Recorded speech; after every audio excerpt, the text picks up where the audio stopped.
नमस्कार दोस्तों, मैं सोनम जैन। आप सभी देख रहे हैं एस जे सोनम चैनल। एस जे सोनम चैनल पर आप सभी का स्वागत है। दोस्तों, आज की कहानी है जेठानी जी अब मैं आपकी मीठी मीठी बातों में नहीं आने वाली।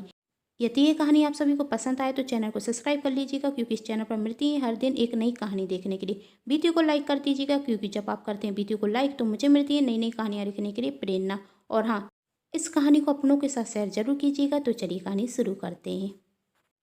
आज सुबह कुसुम जी रसोई घर में जाती तो अपनी बहू से कहती, लाओ बहू, सब्जी मैं बना देती हूँ। तभी उनकी बड़ी बहू आरती कहती, नहीं मम्मी जी, अब आपको काम करने की कोई ज़रूरत नहीं है। अब मैं और देवरानी जी सब कर लेंगे। आपने बहुत काम कर लिया, अब तो आप सिर्फ आराम कीजिए। जाइए कमरे में जाकर आराम कीजिए। वैसे भी आपकी तबीयत ठीक नहीं रहती। अब आप घर के कामों की चिंता हम दोनों पर छोड़ दीजिए। क्यों देवरानी जी? आरती ने अपनी देवरानी पूजा से कहा। पूजा कहती है, मम्मी जी, दीदी बिल्कुल सही कह रही हैं, आप जाकर आराम कीजिए। हम दोनों देवरानी जेठानी मिलकर सभी काम कर लेंगे। तभी आरती मन में सोचती, देवरानी जी, हम दोनों नहीं, सिर्फ आप काम करेंगी और मैं आराम। तभी कुसुम जी कहती, ठीक है, जैसा तुम दोनों को ठीक लगे। यदि मदद की ज़रूरत हो तो मुझे बुला लेना। कहकर कुसुम जी वहाँ से चली जाती। पूजा कहती, दीदी मैं पूरी बना देती हूँ, आप सब्जी बना दीजिए। आरती कहती, हाँ मैं सब्जी बना देती हूँ। फिर कहती, अरे मैं तो भूल ही गई, गुड़िया के जगने का समय हो गया है। मैं जाकर गुड़िया को नहा देती हूँ, लेकिन इसमें तो बहुत समय लग जाएगा। अब सब्जी। तब पूजा कहती, दीदी आप जाकर गुड़िया को तैयार कर दीजिए, मैं सब्जी बना दूंगी। आरती कहती, ठीक है, मैं अभी आती हूँ और फिर आकर तुम्हारी मदद कराती हूँ। पूजा मुस्कुराकर सिर हिला देती।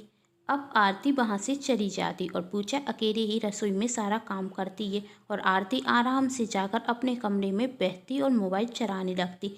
कुछ घंटों बाद आरती सोचती, अब तक तो देवरानी जी का काम हो गया होगा, मैं जाकर देखती हूँ।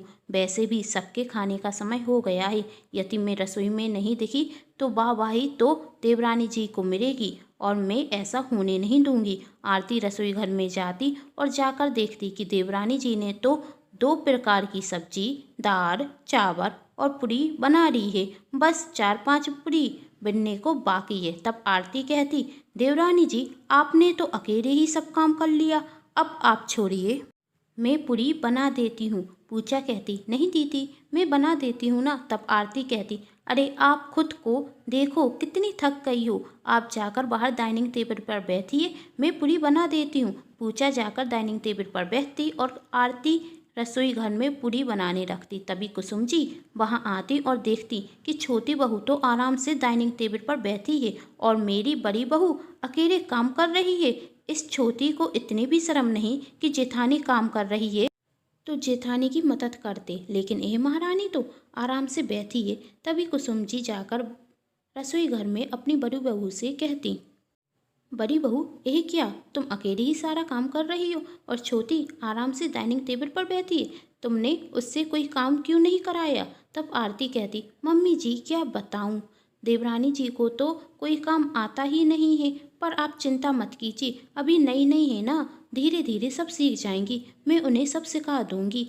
तब कुसुम जी कहती, इस तरह से सिखाएगी? जब कुछ करेगी तभी तो कुछ सीखेगी। आरती कहती, अरे मम्मी जी जाने दीजिए, मैं हूँ ना, मैं सब देख लूँगी। तब कुसुम जी कहती, मैं जाकर अभी छोटी बहू से कहती हूँ कि वह तुम्हारी मदद करे। तब आरती कहती, नहीं मम्मी जी, आप मेरी देवरानी से कुछ नहीं कहेंगी, मैंने आपसे कहा ना, मैं उन्हें सब सिखा दूंगी। यदि आप कुछ कहेंगी तो उन्हें बुरा लगेगा और वह सोचेंगी कि मैं आपसे उनकी चुगली कर रही हूँ। कुसुम जी कहती, मैं तो भगवान का शुक्रिया करूँगी कि तुझ जैसी एक बहू तो देती मुझे, वरना पूजा जैसी एक और मिल जाती तो क्या होता मेरा। तब आरती कहती, अरे मम्मी जी, आजकल की लड़कियां तो ऐसी ही होती हैं, उनसे घर के कुछ ज़्यादा काम तो होते नहीं हैं। यहाँ आरती कुसुम जी से पूजा की बुराई कर रही थी और वहाँ पूजा मन ही मन सोच रही थी, मेरी जेठानी को मेरी कितनी चिंता है, मैंने थोड़ा काम कर लिया तो मुझसे आराम करने के लिए कहने लगी। भोली भाली पूजा इस बात से अनजान थी कि उसकी जेठानी कितनी चतुर चालाक है। थोड़ी देर में आरती पूजा से कहती, पूजा तुम सबके लिए खाना सर्व कर दो, मैं गुड़िया को लेकर आती हूँ। पूजा कहती ठीक है दीदी। पूजा सबको खाना सर्व करने रखती और आरती गुड़िया को लेकर डाइनिंग टेबल पर बैठ जाती और उसके साथ ही खाना खाने लगती। जब सबका खाना हो गया तो आरती पूजा से कहती, पूजा तुम भी खाना खा लो, मैं गुड़िया को सुला कर आती हूँ। पूजा ठीक है दीदी। पूजा खाना खाने के बाद रसोई घर साफ करने रखती और बर्तन भी साफ कर देती। तब आरती आकर कहती, अरे पूजा तुमने तो सब काम कर लिया। अरे मैंने तो सोचा था कि तुम्हारी मदद कर देती हूँ, लेकिन तुम तो बहुत होशियार हो, जल्दी सब काम कर लेती हो। आज ना गुड़िया भी सोने में नाटक कर रही थी, इसलिए देर हो गई, वरना मैं ही बर्तन साफ कर देती। पूजा कहती, तो क्या हुआ दीदी, आपने किया या मैंने, क्या फ़र्क पड़ता है। तभी आरती कहती, लो दोपहर के 3 बज गए, सबका चाय पीने का समय हो गया, तुम चाय और बना दोगी, मुझे थोड़ा काम है। पूजा कहती, हाँ दीदी मैं चाय बना देती हूँ। पूजा चाय बनाने रखती और थोड़ी देर में आरती आकर कहती, चाय बन गई पूजा। पूजा कहती, हाँ दीदी चाय बन गई। अच्छा मम्मी जी की चाय मुझे दे दे, मैं उनके कमरे में देकर आती हूँ। तब पूजा कहती, दीदी मैं देकर आती हूँ ना। आरती कहती, अरे तू काम कर कर थक गई है, देख तो जरा अपने आप को, तू यहाँ पर बैठ, मम्मी जी को चाय मैं देकर आती हूँ। पूजा कहती, दीदी आप मेरी कितनी चिंता करती हैं। तब आरती ने कहा, अरे तू तो मेरी छोटी बहन की तरह है, अपनी छोटी बहन की चिंता मैं नहीं करूँगी तो कौन करेगा।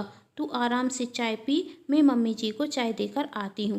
कहकर आरती अपनी सासू माँ के कमरे में जाती और अपनी सासू माँ से कहती, मम्मी जी गरम गरम चाय पी लीजिए, मैंने आपकी पसंद की अदरक वाली चाय बनाई है। तब कुसुम जी कहती, चाय भी तूने ही बनाई, उस महारानी को क्या चाय बनाना भी नहीं आता। तब आरती कहती, मम्मी जी क्या बताऊँ आपको, देवरानी जी ने तो सबको खाना ही सर्व किया तो कहने लगी, मैं तो थक गई, मैंने कहा जाकर कमरे में आराम कर लो, और मैंने अकेले ही पूरी रसोई साफ की, बर्तन धोए, फिर चाय बनाकर लेकर आई हूँ। और वह महारानी क्या कर रही है, कुसुम जी ने पूछा। मम्मी जी देवरानी जी तो आराम से बैठकर चाय पी रही हैं, मैंने कहा था कि आपकी चाय लेकर आ जाएं, तो कहने लगी, दीदी जब तक मैं मम्मी जी को चाय देने जाऊंगी तो चाय तो ठंडी हो जाएगी और मुझे ठंडी चाय पीना बिल्कुल भी पसंद नहीं, आप ही जाकर देकर आइए ना।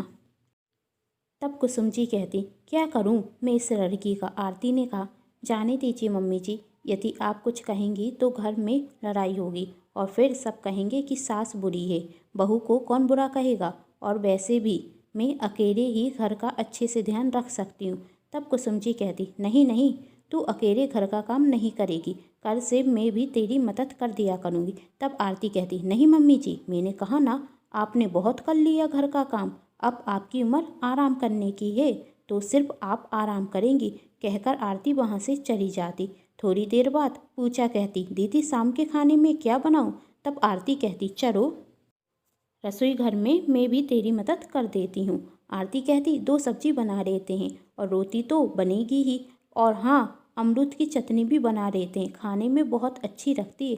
पूजा कहती, ठीक है दीदी। तभी आरती कहती, ए भगवान। पूजा ने कहा, क्या हुआ दीदी।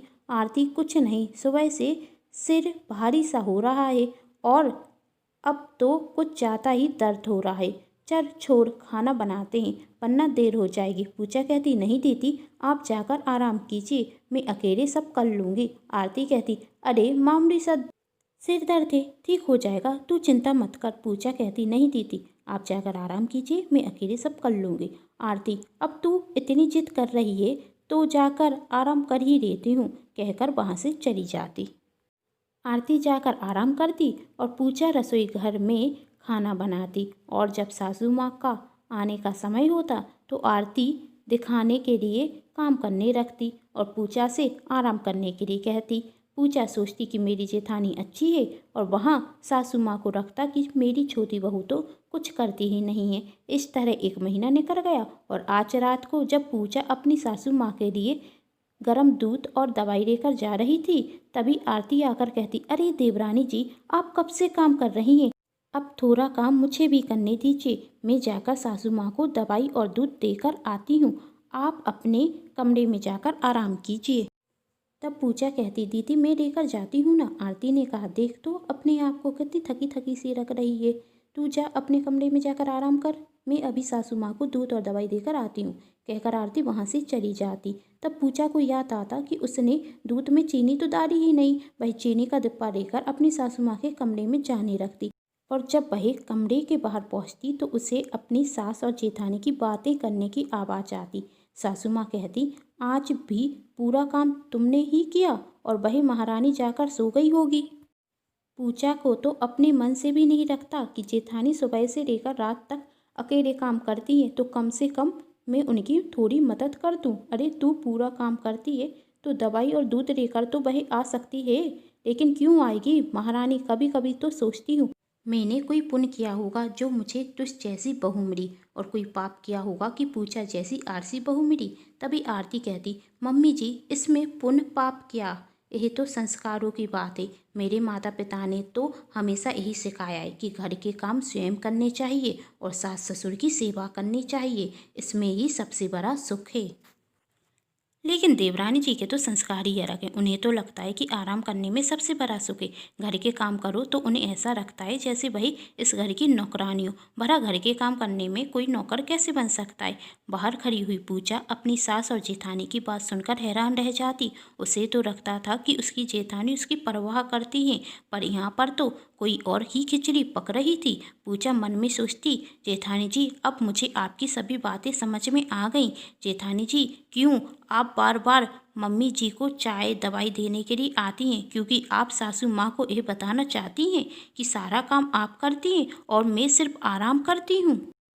इसलिए जब मैं रसोई का पूरा काम कर लेती हूँ तो आखिरी में आकर आप थोड़ा सा काम कर देती हैं, जिससे सासू माँ को यह लगे कि आप काम कर रही हैं और मैं आराम। लेकिन अब और नहीं जेठानी जी। तभी पूजा अंदर जाती और अपनी जेठानी से कहती, दीदी मैं तो भूल ही गई, मैंने तो दूध में चीनी डाली ही नहीं। और अपनी सास से कहती, वही क्या है ना मम्मी जी, घर में इतने सारे काम होते हैं और अकेले काम करती हूँ तो कुछ ना कुछ भूल ही जाती हूँ, और आज दूध में चीनी डालना भूल गई।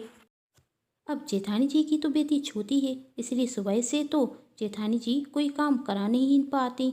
उन्हें अपनी बेटी को तैयार भी तो करना पड़ता है ना, तो मैं ही अकेले पूरा काम कर देती हूँ। हाँ, लेकिन जब जेठानी जी अपनी बेटी को तैयार कर कर आती हैं तो आखिरी में वही रसोई का सब काम कर लेती हैं और मुझसे आराम करने के लिए कहती हैं। और जब मैं चाय बनाती हूँ तो जेठानी जी आकर मुझसे कहती हैं कि तुम आराम से चाय पियो, मैं मम्मी जी को चाय देकर आती हूँ। और अभी भी मैं गरम दूध और आपकी दवाई लेकर आ ही रही थी तो जेठानी जी ने कहा, तुम सुबह से इतना काम कर रही हो, देखो अपना चेहरा कितनी थक गई हो, तुम जाकर अपने कमरे में आराम करो, मैं जाकर मम्मी जी को दूध और दवाई देकर आती हूँ। वह क्या है ना मम्मी जी, जेठानी जी को मेरी बहुत चिंता रहती है, इसलिए रसोई घर में जब मैं सब काम कर लेती हूँ तो आखिरी में आकर वह थोड़ा सा काम कर देती हैं, जिससे मुझे थकान ना हो। और जब मैं आपके कमरे में दूध चाय या दवाई देने के लिए आती हूँ तो मेरी जेठानी जी मुझसे कहती हैं कि तुम सुबह से काम कर रही हो, थक गई होगी, तुम जाकर आराम करो, मैं जाकर मम्मी जी को दूध चाय दवाई आदि देकर आती हूँ। आखिर जेठानी जी मुझे अपनी छोटी बहन की तरह मानती हैं तो मेरी चिंता तो करेंगी ना, क्यों जेठानी जी? यह सुनकर आरती को पूजा पर बहुत गुस्सा आता और उसका चेहरा गुस्से से फूट जाता। लाइए जेठानी जी, मैं दूध में शक्कर डाल देती हूँ, कहकर दूध का गिलास पूजा ले लेती है। तब कुसुम जी कहती हैं, बड़ी बहू तो यही है तुम्हारे संस्कार, छोटी बहू से काम कराओ और नाम अपना करो। वह तो अच्छा हुआ आज छोटी बहू दूध में चीनी डालना भूल गई, वरना मुझे तो तुम्हारी असलियत कभी पता ही नहीं चलती। और अपनी छोटी बहू से कहती, बहू कर से तू ही मेरे लिए दूध और दवाई लेकर आना। जी मम्मी जी कहकर पूजा वहाँ से चली जाती और पीछे से आरती आकर पूजा से कहती, वह देवरानी जी। तब पूजा आरती को रोकते हुए कहती, जेठानी जी आप चिंता मत कीजिए, मैं अभी भी अकेले घर के काम कर लूँगी, लेकिन अब मैं आपकी मीठी मीठी बातों में नहीं आने वाली। दोस्तों यदि ये कहानी पसंद आई हो तो इसे अपनों के साथ शेयर जरूर कीजिएगा, वीडियो को लाइक कर दीजिएगा और चैनल को सब्सक्राइब करना बिल्कुल नहीं भूलिएगा, क्योंकि इस चैनल पर हर दिन मिलती रहती है एक नई कहानी देखने के लिए। Thanks for watching.